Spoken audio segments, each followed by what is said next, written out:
माताएं, बहनें और मेरे जुझारू नौजवान साथियों और मीडिया के मेरे साथी, प्रिंट मीडिया और इलेक्ट्रॉनिक मीडिया के मेरे साथी,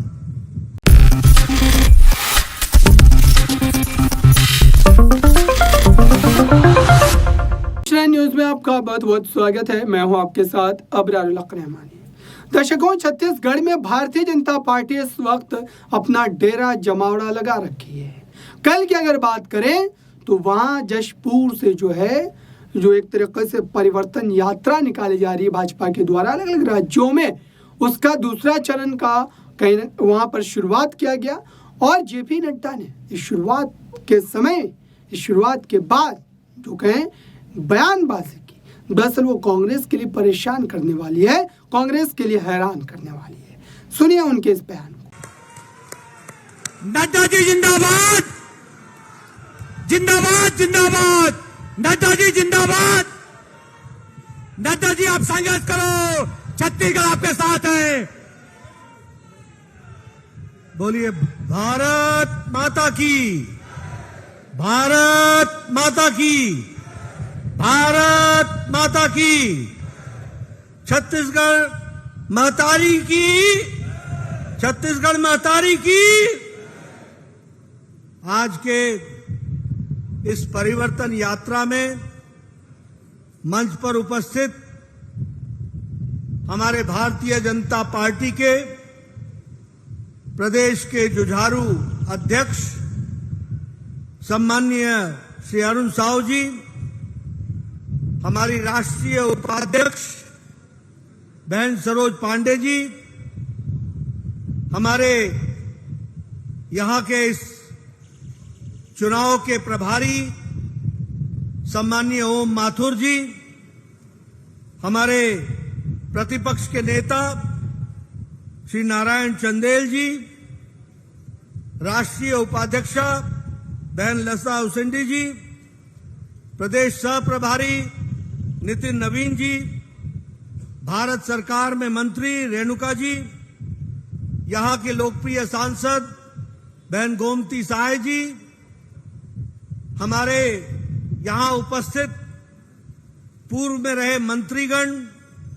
विधायकगण, सांसदगण और यहां जशपुर में एकत्र आए देवियों और सज्जनों, माताएं, बहनें और मेरे जुझारू नौजवान साथियों और मीडिया के मेरे साथी, प्रिंट मीडिया और इलेक्ट्रॉनिक मीडिया के मेरे साथी, सबसे पहले तो जब मैं जशपुर में आया हूं और आने पर बालाजी भगवान के दर्शन करने का मुझे सौभाग्य मिला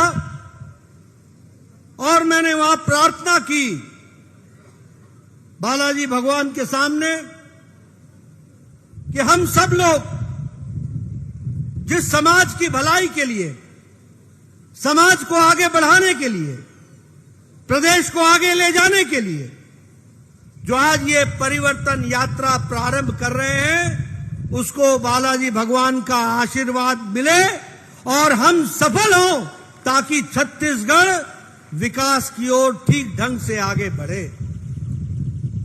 इसलिए पुनः बालाजी माता को, बालाजी भगवान को नमन करते हुए अपनी बात को मैं प्रारंभ करता हूं। मित्रों, जब मैं जशपुर में आया हूं तो मेरे से पूर्व वक्ताओं ने दिलीप सिंह जुदेव जी के बारे में चर्चा की। स्वर्गीय दिलीप सिंह जुदेव जी महान नेता तो थे ही, महान आत्मा तो थे ही, लेकिन वो महान समाज सुधारक भी थे और प्रदेश को आगे ले जाने वाले नेता। मुझे सौभाग्य प्राप्त हुआ उनके साथ काम करने का। वो हमारे लोकसभा के भी सदस्य रहे, राज्यसभा के भी सदस्य रहे। हम सब लोग जानते हैं कि यहां बहुत से लोग जय जुदेव के नाम से उनका अभिवादन करते थे। वो सिर्फ नेता नहीं थे, वो देश को एकता के माला में पिरोने वाले, हमारे नेतृत्व करने वाले नेता थे। इसको भी हमको समझना चाहिए। घर वापसी, धर्मांतरण के खिलाफ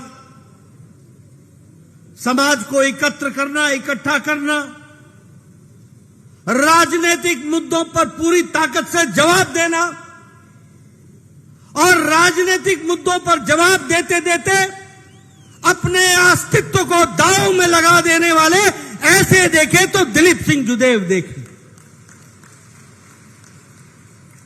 मुझे आज भी याद है 2003 में मैं अपने प्रदेश में मंत्री था और मुझे यहां चुनाव में भेजा गया था।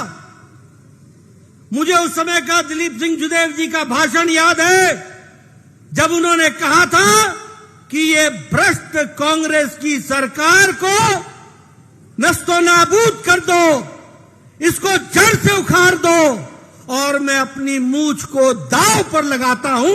ऐसे दिलीप सिंह जुदेव थे। आज इस पवित्र धरती पर मुझे आने का सौभाग्य मिला है और हम यहां से परिवर्तन यात्रा की प्रारंभ कर रहे हैं।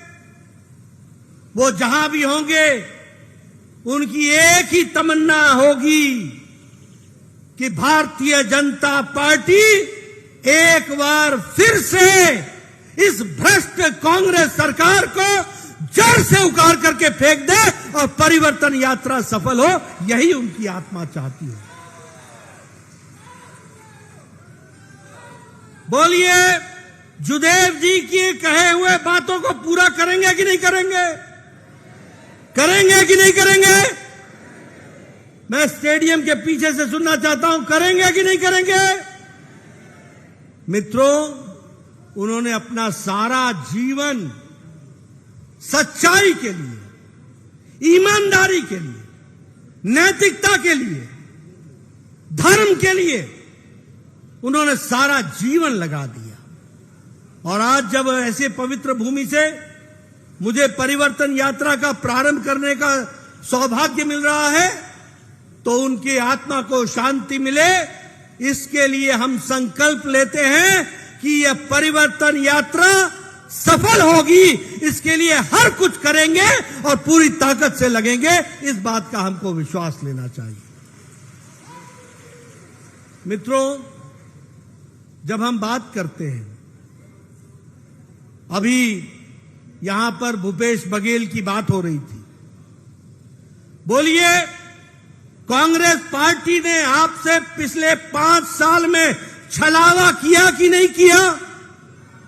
छलाया कि नहीं छलाया? आपको गुमराह किया कि नहीं किया? उन्होंने कोई भी मैनिफेस्टो की बातें पूरी की है क्या? पूरी की है क्या? जो कह के आए थे उसके विपरीत काम किया कि नहीं किया? मित्रों, मैं कहने के लिए नहीं कह रहा हूं, मैं आज यहां पूछने आया हूं माताओं से। बताओ, 500 रुपए प्रति माह माताओं को मिल गया क्या? मिल गया क्या? मिला क्या बहने? मैं जानना चाहता हूं कि जो ये कहा गया था कि गरीब माताओं को, बहनों को 4 मुफ्त गैस का सिलेंडर मिलेगा, मिल गया क्या? मिल गया क्या? मित्रों, मैं अपने आदिवासी भाई, जनजाति भाई, किसान भाई, उनसे पूछना चाहता हूं कि जो भूपेश बघेल ने कहा था कि भूमिहीन लोगों को हम जमीन देंगे, उनको जमीन मिल गई क्या? जमीन मिल गई क्या? मित्रों, मैं ये बताना चाहता हूं कि ये भूपेश बघेल के हाथी के दांत दिखाने के और खाने के और है। खाने के लिए भ्रष्टाचार और दिखाने के लिए माताओं को प्रति माह 500 रुपए दूंगा, भूमिहीन लोगों को जमीन दूंगा, नौजवानों को भत्ता दूंगा। नौजवानों को बेरोजगारी भत्ता मिल गया क्या? मिल गया मेरे नौजवान भाई। तो आपने सुना दर्शकों, दरअसल भारतीय जनता पार्टी इस वक्त विपक्ष के उन तमाम राज्यों में जहां पर उनकी सरकारें पुरजोर ढंग से मेहनत कर रही है, सत्ता में वापसी की पूरी तरीके से कवायद पर काम कर रही है, लेकिन जनता कामों को लेकर वोट करती है या फिर मुद्दों को भटकने के बाद अपने हिसाब से फैसला सुनाती है, देखना होगा। इस खास रिपोर्ट में बस इतना ही। जुड़े रहिए बड़ी खबरों के लिए नेक्स्ट 9 न्यूज के साथ।